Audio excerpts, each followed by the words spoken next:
1, 2, 3. Ah, on l'a fait en même temps, c'est super. Bonne année. Bonne année tout le monde, bonne année Jenny. Bonne année Camille. Bonne année Clarisse qui est en face de nous. Bonne année Clarisse. Et bonne année à tout le monde. C'est super de vous retrouver. Donc 2026, c'est un changement d'énergie total. C'est vrai qu'on en a beaucoup parlé. On en a parlé et d'ailleurs on a clôturé l'année 2025 sur des jolis mots de ce qu'il fallait clôturer. On a vécu énormément de choses en 2025, mais ça y est, ce n'est plus l'heure de parler de 2025.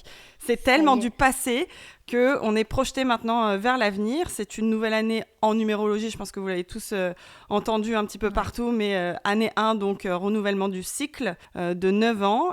C'est une nouvelle année aussi dans le calendrier de l'astrologie chinoise. Alors l'astrologie chinoise, c'est pas du tout l'astrologie que j'étudie. En revanche, on passe d'une année de serpent, de bois, il me semble, à une année du cheval de feu. Ok. Voilà, je sais plus exactement les éléments. Mon fils, il est serpent de bois. Attends, j'ai précisé que j'étudiais pas cette astrologie, donc n'en tenez pas rigueur. Mais en tout cas, on passe d'une année de serpent à l'année du cheval, mais ça n'arrivera qu'au mois de février. Donc techniquement, en astrologie chinoise, l'année commence au mois de février. Donc on passe d'une mutation, d'une transformation, d'une année aussi de... Excuse-moi. C'était ça ? Oui, serpent de bois. Ah je suis ravie. Mon fils est serpent de bois. J'adore, je suis ravie. T'es quoi toi en astrologie chinoise d'ailleurs ? Moi, je suis une chèvre, un mouton. Ah, t'es une chèvre ? Ouais, j'ai jamais aimé, je sais pas compris. T'es une chèvre toi ? Parce que je suis pas un mouton. Non, mais t'es une chèvre ? Si. Sache que j'ai lu un livre de Sophie Trem sur l'astrologie chinoise et on est dans la même barque. Oui, c'est vrai, on a parlé, tu vois, c'est une chinoise chèvre. Voilà, bon, moi je suis coq et je sais qu'on est dans la même barque dans le mythe. Il est très intéressant ce livre, tu m'en avais beaucoup parlé. Il est très très intéressant. Donc du coup on passe à l'année du cheval de feu. Il me semble. Donc, ça va être une année ultra intense, rapide. Mais en vrai, il faut comprendre que la numérologie, l'astrologie chinoise, le human design, l'astrologie, évidemment, c'est que des lectures différentes. Bien sûr. Nous, alors, c'est vrai que j'ai reçu beaucoup cette question, mais est-ce que le 1er janvier de 2026 représente la nouvelle année en astrologie ? Alors non. La nouvelle année astro, c'est au printemps. Au printemps, premier jour du bélier. Exactement, premier jour de la saison du bélier. Mais on a pu ressentir dès le mois de janvier les énergies de 2026. Okay. Pourquoi ? Parce que les gros transits planétaires de l'année vont se faire ce mois-ci. Okay. Et donc, du coup, ça va donner le ton avec toutes les planètes aussi enfin, toutes les planètes, pas toutes les planètes, mais certaines grosses planètes qui redémarrent elles aussi leur cycle dans le signe du bélier, et vous avez compris que le signe du bélier, c'est le premier signe du zodiaque. Oui. Ça veut dire que quand une planète, elle revient dans le signe du bélier, après 160 ans, là on parle d'un cycle de 9 ans en numérologie, mais en astrologie, on parle d'un cycle de 160 ans. Donc c'est énorme. Donc c'est pour ça que l'énergie, elle est très forte, que c'est en fait le nouveau monde qui se construit en 4 années. 2025, on était dans le passage vers le nouveau monde. 2026, on est sur les fondations du nouveau monde. 2027, on sera sur les visages du nouveau monde, donc les nouveaux leaders qui vont apparaître. Et 2028, on sera sur le nouveau monde. Nouvelles élections d'ailleurs. Exactement, complètement. Et oui, d'ailleurs, on vous a fait un post sur Sisters Astro sur le sujet, un peu les prédictions année par année de la construction de ce nouveau monde. Et effectivement, il faut s'attendre à des surprises, même au niveau politique et électoral. Il ne faut pas s'attendre forcément à quelqu'un qui va nous inspirer au niveau charismatique et attendre quelque chose de quelqu'un. Alors, on pourrait se dire oui, c'est de la logique parce que personne ne nous satisfait depuis de nombreuses années. Mais en fait, non, aujourd'hui, on va essayer de construire un monde qui est beaucoup plus pragmatique, qui répond à des solutions concrètes. Et bref, c'est super intéressant aussi d'analyser l'astrologie d'un point de vue mondial. Bien sûr. Et collectif, quoi. Donc, voilà. Donc, c'est pour ça que les énergies de 2026, on les ressent très fortement dès le mois de janvier. Voilà. Très intéressant. Merci beaucoup pour cette belle analyse, pour introduire cette nouvelle année. Ouais, si je peux donner un conseil pour cette année 2026, c'est une année d'action. Okay. En fait, tout ce qui a été réalisé au niveau intérieur de nous-mêmes, ça a été fait. Donc maintenant, il faut sortir ce qui est à l'intérieur de nous. On n'a plus besoin de validation extérieure. D'ailleurs, on voit, je pense au niveau global chez chaque personne, une envie d'avancer sans filtre. Les gens s'émancipent effectivement, sans filtre. Complètement. C'est une réalité. Le regard des autres pèse moins. On a envie de vivre aussi, une folle envie de vivre. Avec l'astrologie chinoise, on voit ce cheval qui est au galop, qui arrive. Ben, c'est un petit peu ce qu'on ressent. On a envie de se sentir vivant. Et d'ailleurs, je vais partager cette petite anecdote où 2025, moi personnellement, j'avais énormément de sujets liés à ma sécurité intérieure. Et j'ai essayé de changer mon paradigme et de me dire, mais j'aurai la trentaine qu'une seule fois dans ma vie. Et ça a fait switcher mon mindset. J'ai envie de dire, je veux avoir mes souvenirs de ma trentaine, je veux vivre. Et j'en ai marre de vivre dans l'inquiétude et dans l'insécurité parce que la peur fait partie de la vie, mais il faut vivre. Et c'est ça, 2026. Et c'est vrai que depuis que tu m'en as parlé, j'ai vraiment remarqué un vrai changement chez toi. Un changement de comportement, un changement... surtout sur ta vision de voir les choses pour cette année. En tout cas, elle a drôlement changé depuis que tu m'as partagé ça, que tu t'es dit j'ai envie de vivre ma trentaine et pas de laisser passer les mois et les années avec ces inquiétudes-là et se remettre tout le temps dans les mêmes schémas, dans les mêmes peurs et tout ça. Donc c'est bien. Bravo, je suis contente que tu aies fait ce chemin-là. Je suis très contente. C'est une décision forcément qui part de nous, mais la vie nous aide aussi de son côté. Et si les énergies ne sont pas propices en face, ne sont pas favorables, c'est toujours une rencontre, tu vois. Donc voilà, 50% la vie, 50% nous. C'est toujours ce que je dis. T'es prête à piocher la première question ? Du coup, surtout aussi, on revient et je ne suis plus enceinte. C'est aussi un sujet important. Notre dernier podcast. Absolument. J'étais encore enceinte et on avait arrêté. On avait fait une pause sur ce podcast parce que je devais accoucher dans les semaines qui suivent. Finalement, on vient de regarder la date dans l'agenda. J'ai accouché 5 jours après l'enregistrement de notre dernier podcast. Donc, finalement, alors, plutôt que prévu. Qu'est-ce que ça te fait de commencer 2026 avec le plus grand amour de ta vie? Déjà, c'est merveilleux. C'est la plus belle rencontre de ma vie, effectivement. Ça a été vraiment... ça fait 1 mois et 2 semaines déjà qu'il est là. Et c'est le mois le plus rapide, finalement. Et à la fois, j'ai tellement partagé tous ces moments avec lui non-stop. Chaque jour, chaque nouvelle journée, en fait, est nouvelle. Il évolue tous les jours, tout ça, donc c'est incroyable. Mais par contre, c'est passé très rapidement. Donc c'est vrai que quand les gens te disent profites-en parce que ça passe vite, je comprends, ça passe très vite. Ouais. Je suis choquée de voir à quelle vitesse c'est passé. Mais c'est merveilleux. En fait, il y a beaucoup de choses que tu comprends maintenant que tu le vis. Complètement. Je n'avais rien compris avant de le vivre. Voilà. C'est énorme. Et qu'est-ce qui t'impressionne le plus dans le fait de devenir maman, dans le fait de voir ce petit être qui sort de toi, en face de toi? Qu'est-ce qui t'impressionne le plus? Ce qui m'impressionne le plus, je dirais, c'est d'avoir un nouveau rôle. Et un nouveau rôle que, en fait, d'un coup, tu le deviens. Et c'est... je sais pas comment te dire, je savais pas ce que c'était d'être mère. Je savais ce que c'était d'être mère de mon fils Twister, mais c'était tout jusqu'à présent et c'était déjà un beau rôle. Mais je ne savais pas ce que c'était d'être mère, mais en fait, je me suis rendu compte que du jour où il est arrivé, où il est arrivé dans ce monde, je suis devenue mère immédiatement. Tout est devenu naturel. Et c'est ça qui m'impressionne le plus, c'est d'avoir un nouveau rôle dans lequel ça a été ok, quoi. Ça a été fluide, je suis allée dedans. T'as eu la sensation que c'était comme une connexion Ouais, c'était comme si c'était inné, quoi. Comme si on était finalement faites toutes pour ça. Bien sûr, il y a des hauts, il y a des bas, il y a des difficultés. Je dis pas que toutes les nuits sont faciles, bien évidemment. Je n'ai dormi qu'1h30 cette nuit, donc voilà, merci l'Anticerne. Mais en tout cas, c'est merveilleux et c'est fou comment est-ce qu'on... On apprend cette nouvelle vie, on apprend un nouveau rôle. J'ai l'impression que mon fils, je le connais à la perfection, je le connais par cœur et personne ne peut le connaître aussi bien que moi. Je reconnais déjà ses bruits, ses pleurs, ses trucs, ce qu'il veut dire, ce qu'il ne veut pas dire.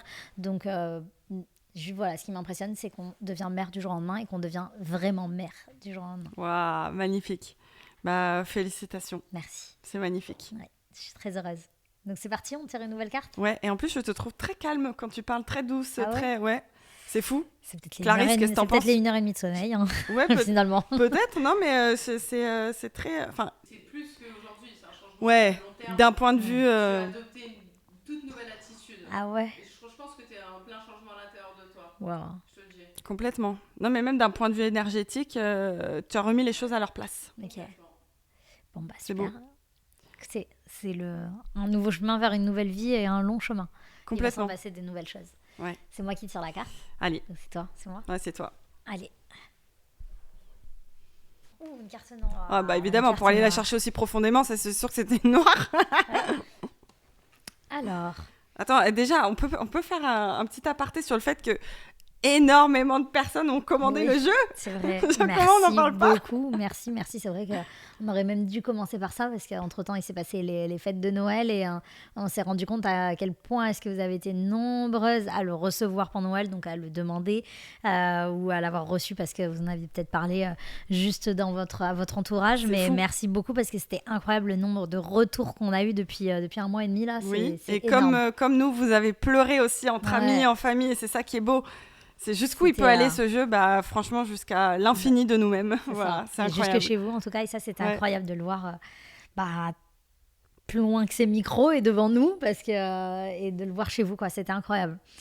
Et du coup, pour celles qui ne connaissent pas, donc c'est un jeu avec 3 niveaux de questions. À la base, c'était pas un jeu, c'était un podcast pour nous et c'était des questions que nous avons créées, donc avec 3 niveaux, donc soft, medium ou deep.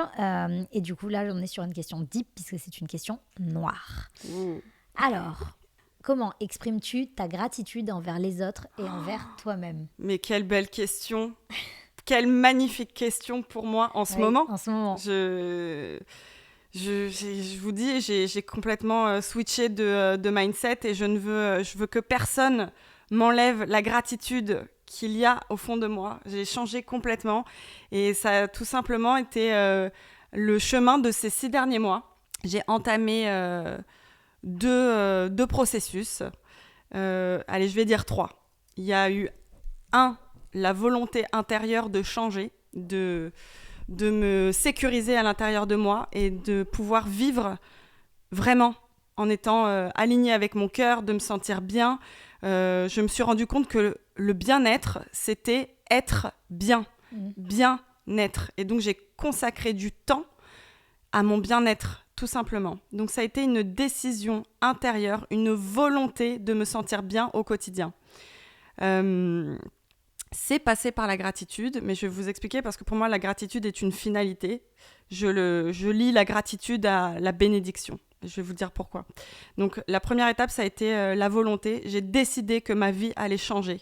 Je ne pouvais plus rester dans cet état ambiant, morose. J'ai longtemps parlé de mes démons intérieurs pendant cette année de podcast parce que c'était réel. Je ne me les inventais pas. Et puis, il y a eu un moment, j'en ai eu marre d'entendre les mêmes discours négatifs que je pouvais avoir envers moi-même. Et je peux vous dire que depuis plusieurs mois, je n'ai plus eu une pensée négative. Donc, je ne dis pas que ça ne va jamais réapparaître. Mais en tout cas, j'ai pris conscience d'énormément de choses. Et aujourd'hui, j'ai décidé d'être bien, tout simplement. Parce qu'en fait, je me suis rendu compte aussi que je faisais peser beaucoup de choses sur mes épaules de façon inutile, que je me plombais moi-même ma façon d'avancer, je me plombais moi-même mon esprit et en fait je n'arrivais pas à être heureuse alors que j'avais tout pour être heureuse. Ça, je pense qu'on en avait déjà parlé dans notre podcast. Pour revenir à ce que tu étais en train de dire, c'était la pensée positive ou négative qu'on se donne à nous-mêmes. On avait déjà eu ce sujet-là, je crois, en podcast, où c'est toi qui m'avais expliqué ça, que parfois on se dit des choses à soi-même qui sont très dures, des choses qu'on n'oserait même pas dire et qu'on ne dirait pas aux personnes qui nous entourent. Et c'est quand même fou d'arriver à se dire des choses comme ça sur soi, se juger physiquement, psychologiquement sur des choses, tout ça, alors qu'on ne le dirait pas à d'autres, mais on se le dit à nous-mêmes. Et c'est quand même dingue d'en arriver là aujourd'hui. Et du coup, c'est destructeur. Ouais, c'est destructeur. C'est destructeur. Donc, c'est ça le travail que tu as fait. J'ai fait un énorme travail. J'ai eu 2 aides sur mon chemin. Je vais en arriver à la 3e qui est l'entourage, évidemment, parce que mais l'entourage ne peut pas nous sauver. Dans le sens où il faut bien le comprendre, c'est que tes amis peuvent être présents, mais si tu n'as pas décidé toi et si tu n'as pas enclenché ce processus, ça ne va pas se passer. Donc la première chose, c'est que j'ai commencé une thérapie il y a plusieurs mois. Donc ça a été life-changing. Je suis arrivée à cette première séance en disant je dépose tout ce que j'ai sur mes épaules, je dépose tout. Et au début, je voyais les séances un peu comme une façon de m'analyser. Bon, maintenant vous connaissez un petit peu comment je fonctionne. Et elle me dit, mais là on va travailler sur ton inconscient, peu importe ce que tu vas analyser, l'important c'est que tu le sortes de toi. Et au fur et à mesure que j'ai sorti les choses de moi, que j'ai recomposé les choses, que j'ai parlé de ma mère, comme quoi je l'avais aussi avalée, parce que j'étais devenue ma mère était devenue moi, l'enfant, tout ça. Il y a tellement de choses qui se sont automatisées inconsciemment dans ma vie par l'histoire qu'on traverse, tous, je ne parle pas que de mon histoire, mais il y a beaucoup de choses qu'on bouffe à l'intérieur de nous-mêmes qui nous empêchent d'être nous-mêmes. Et là, je suis en train de me redécouvrir, moi, qui je suis. La petite Jenny qui a envie de rêver, qui a envie de faire plein de choses, qui a envie de projets, jusqu'à ce que la vie nous a amené plein d'épreuves. Et en fait, plus les épreuves, elles sont là, plus toi, tu crois à certaines choses, plus tu t'enfonces et plus tu te perds et tu t'éloignes de ton cœur. Donc, la thérapie m'a énormément aidée, mais la chose qui m'a le plus grandement aidée, et je vais le dire aujourd'hui, c'est ma foi. Je suis tellement heureuse de parler de ça parce que j'ai le cœur... Elle est très heureuse, je vous le dis. Ah oui, j'ai le cœur rempli, c'est-à-dire que je sais même pas si c'est entendable parce que ça a switché du jour au lendemain, mais je vais vous expliquer une scène. Il y a quelques mois, donc c'était juste avant de commencer la thérapie, je me suis agenouillée chez moi et j'ai commencé à pleurer toutes les larmes de mon corps et j'ai dit je ne peux plus, et je pourrais repleurer en parlant de cette scène, j'ai dit je ne peux plus tout porter. Et une présence est arrivée qui m'a enveloppée et j'ai su que je n'étais pas toute seule. Et ce jour-là, j'étais vraiment connectée à quelque chose qui était supérieur à moi. Et ça fait des années que je suis dans la spiritualité, ça fait des années que je crois au ciel, que je crois au destin, que je crois aux rencontres, que je dis toujours que dans ma vie, j'ai quand même eu beaucoup de chance, que j'ai développé ma médiumnité dans mes visions, que j'ai eu accès, je médite 1 heure par jour, j'ai accès à ce sas. Mais là, c'est ça qu'ils font. J'ai accès à ce sas. Je sais ce qui se passe. C'est-à-dire que moi, je me suis toujours sentie entre ici et là-haut. Et là, j'ai senti un espèce de frisson m'envelopper qui était surnaturel. C'est ouf. Ce n'était pas, c'était pas ce que j'avais l'habitude de vivre. J'ai senti une présence énorme et c'est celle, je vais le dire, mais de Dieu. Je veux pas trop employer ce mot parce que je sais qu'il est clivant. Je veux parler du ciel, je veux parler de la création, je veux parler de ce qui fait que nous sommes ici. Et je reprends toujours cette phrase de Jodassin. Et si tu n'existais pas, dis-moi comment j'existerais. C'est vrai que tu l'as pas mal utilisé depuis. Dieu est entré dans ma vie d'une façon inexplicable et il n'en est plus jamais ressorti. J'ai prié tous les soirs pendant des mois, tous les jours. Je ne peux pas vous expliquer à quel point la gratitude est venue comme moi. En toi. En toi, en moi. En toi, oui, en moi. Et en toi, en vous, en chacun. Je prie chaque soir, je me suis recomposée. J'ai écrit mon 2e livre avec Dieu, qui sortira certainement dans 1 an. Mais en fait... Elle l'a fini, elle l'a écrit pendant toute cette période. La seule chose que j'ai à vous dire, c'est que toutes les réponses sont en vous. Je posais des questions, je répondais avec la voix qui est dans ma tête et j'ai été guidée comme ça sur tout le chemin et une lumière s'est emparée de moi, mais je parle pas d'une lumière égotique si vous voulez, c'est une lumière d'amour. J'ai envie maintenant de propager cette lumière, de tendre la main, de le faire de façon consciente. Dans ma vie, moi, je me suis jamais sentie généreuse, par exemple.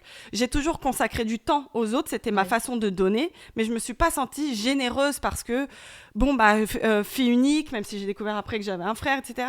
Mais j'ai toujours été très centrée sur moi. Sauf que maintenant, je souris aux gens dans la rue, c'est con, hein, mais expérience sociale. C'est mon expérience sociale.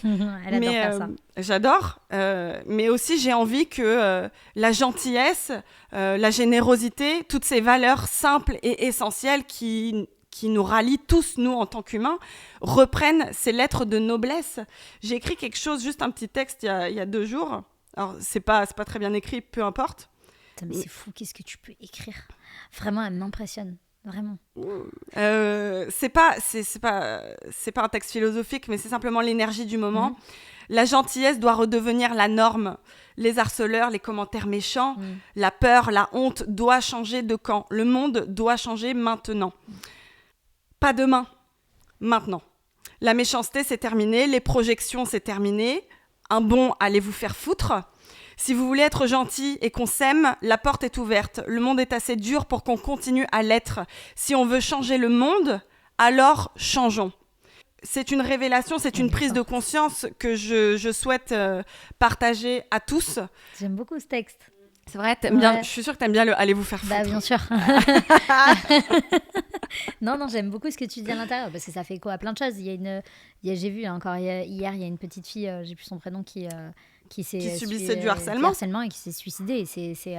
C'est honteux qu'on en arrive là aujourd'hui. Vraiment, ça m'a fait beaucoup de peine quand j'ai lu cet article. C'est atroce. Ça me fait penser à ça. C'est atroce, mais par contre, on laisse toujours le mal dominer, alors que...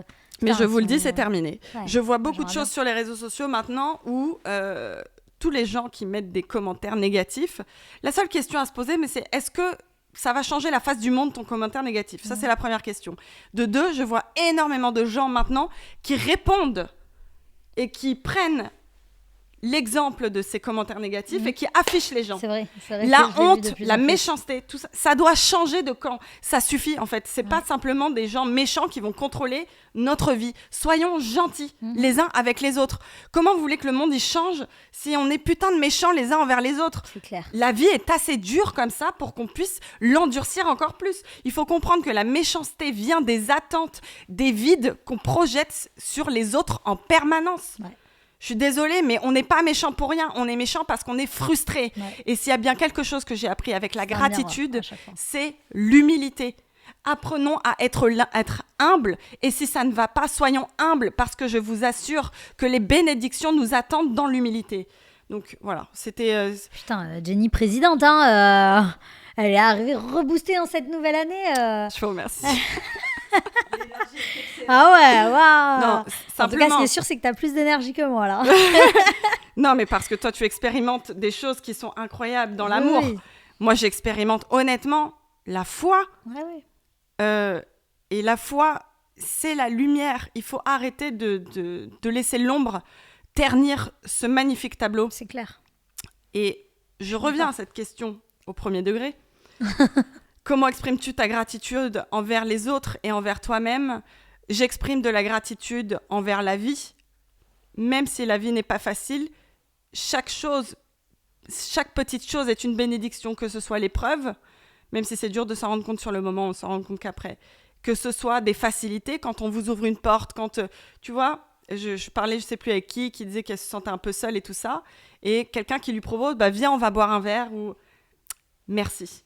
Simplement parce que la vie, elle nous tend la main parfois avec des personnes où on se dit « Ah, mais j'attendais pas que cette personne-là me tende la main, je l'attendais d'une autre. » Mais c'est la vie qui décide qui va vous tendre la main. Et il faut se tendre la main les uns les autres. Tends la main toi pour les autres et on va te la tendre en retour. Comment j'exprime ma gratitude ? Simplement, je sais, c'est important ça c'est quelque chose qui va te parler. C'est important de savoir d'où l'on vient. Ça, c'est quelque chose qui est devenu aussi très important pour moi. De s'en souvenir, de le savoir et de s'en souvenir. Exactement. Que ce soit ton environnement familial, mais aussi les personnes qui te tendent la main sur ton chemin et d'où tu viens. Sûr. Personne ne se construit seul. Personne. Tout le monde dit oui. Beaucoup de personnes disent oui, je me le dois à moi. Pas du tout. Pas du tout. Tu te le dois à toi, mais ce que tu es, tu le dois à celui qui t'a créé. Bien sûr. Ok ? On n'a pas tous les mêmes chances, on n'a pas tous les mêmes environnements dans lesquels on est, on n'a pas tous les mêmes capacités intellectuelles, les mêmes talents, les mêmes etc. Ouais, mais chacun est bon pour quelque chose. Et ça, il faut remercier la vie pour ça. Et ensuite, il faut remercier les personnes qui t'aident sur ton chemin. Moi, je remercie tous les jours de travailler avec toi. Je remercie tous les jours que tu sois mon ami, que tu m'aides, que tu m'aimes comme si j'étais ta famille. Ça, je l'applique même à ma mère, à mon oncle, à mon frère, à mes autres amis. Tu viens de quelque part. Et ça, c'est la plus grande gratitude. Et quand tu arrives à avoir cette gratitude, celle que tu as envers toi-même, elle suit. Ouais. Voilà. C'était très beau. Hein. Waouh. Vraiment. Je me présente aux élections 2027. Laissons un micro à Clarisse la prochaine fois pour qu'elle puisse s'exprimer aussi. Bon, bah du coup, moi je vais... Je te repose la question ? Oui, vas-y. Moi, ça va être beaucoup plus court parce que ça m'est vraiment venu directement à l'esprit quand j'ai lu la carte et c'est beaucoup plus concis. Mais ça va être super. Mais voilà. Comment exprimes-tu ta gratitude envers les autres et envers toi-même ? Alors, moi, quand j'ai lu la question, c'est vrai que la gratitude, bah, directement, le premier mot qui te vient à l'esprit, c'est de dire merci. Donc, merci envers les autres, merci envers toi-même. C'est le remerciement. Donc, ce serait bien évidemment trop simple de le dire comme ça. Ce serait aussi, bien sûr, il y a plein de façons d'exprimer ma gratitude envers les autres, des actions, tout ça. Mais moi, en fait, je dirais tout simplement que j'exprime ma gratitude. Donc, de la même manière envers moi et envers les autres, c'est tout simplement en souriant. Je trouve que le sourire fait beaucoup.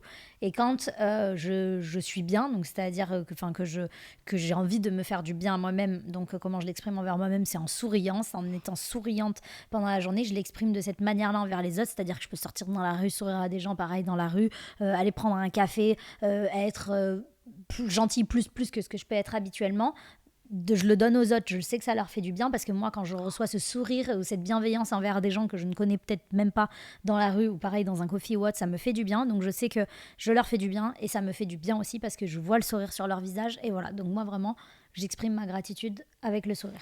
C'est fou. Parce que je trouve qu'il est quand même très facile de juste faire la gueule et enfin, de pas sourire, hein, pas forcément faire la gueule mais juste de pas sourire et de passer sa journée, voilà donc... En plus t'as un beau sourire. Merci, c'était gentil. Mais du coup, je dirais vraiment, c'est avec le sourire. C'est vrai, et il y a quelque chose, et là je crois qu'on vient de percer le truc. On dit que quand on est dans la gratitude, toutes les choses arrivent. Mmh. Et en fait, je me suis toujours demandé d'où venait ton côté solaire, ton côté énergétique que tu transmets, et ça te revient au centuple.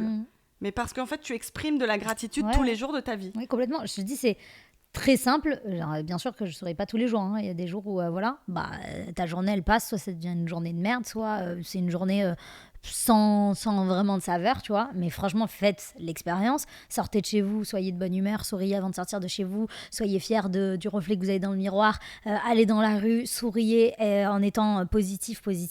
Je vous assure que la journée que vous allez passer derrière, elle va être incroyable. Mais vraiment incroyable. Et même s'il y a quelque chose de négatif qui va se passer, ça va vous passer beaucoup plus au-dessus que si vous étiez sorti sans avoir le sourire. Donc effectivement, plus on sourit, plus on est solaire, je trouve que plus ça vient à nous. Bah, c'est lié, voilà. Merci, comment rendre un monde meilleur. Voilà. J'ai une question. Si tu devais dire merci aujourd'hui, tu dirais merci à quoi ? Là, aujourd'hui, tout de suite maintenant, je dirais vraiment merci à la vie de m'avoir apporté un fils en bonne santé, puisque il est arrivé, c'est vrai qu'on était un petit peu inquiets pour certaines choses, puisqu'il est arrivé avec un petit poids et tout. Et finalement, il est en extrême bonne santé. On fait super attention, on est deux parents hyper inquiets avec les microbes et tout, qu'on est vraiment... Et en fait, chaque semaine c'est drôle que tu te sois trouvé un médecin quand même. Ouais, vraiment. Non, parce que moi, je suis un peu hypochondriaque sur les bords. Et donc, lui, nous, les jets de barrière, c'est fois 1000. Voilà. Et en fait, chaque semaine, chaque week-end qui arrive, à chaque fois, je me dis, putain, on a passé une semaine supplémentaire où notre fils, il est pas tombé malade. Et juste rien que pour ça, donc moi, là, ce que je devrais remercier, c'est juste la santé pour mon fils. Je suis magnifique. Super heureuse qu'ils sont en extrêmement bonne santé et j'espère que ça va continuer. C'est la clé. Voilà. C'est la clé. C'est donc, magnifique. La santé. Ok. Voilà. Bon, merci beaucoup. Hein. C'était une belle introduction pour ce nouvel épisode, pour cette nouvelle année, pour ce premier épisode de 2026. C'était, Mais c'est beau de commencer 2026 dans la gratitude. Ouais, c'est vrai. Alors, que c'était une belle carte à tirer pour cette répondez-nous en commentaire ou quoi. Merci à quoi ? Ouais. Merci à qui ? Et en disant, je suis reconnaissante. Merci à vous. Merci Jenny. Merci à toi, Camille. À la semaine prochaine. À la semaine prochaine.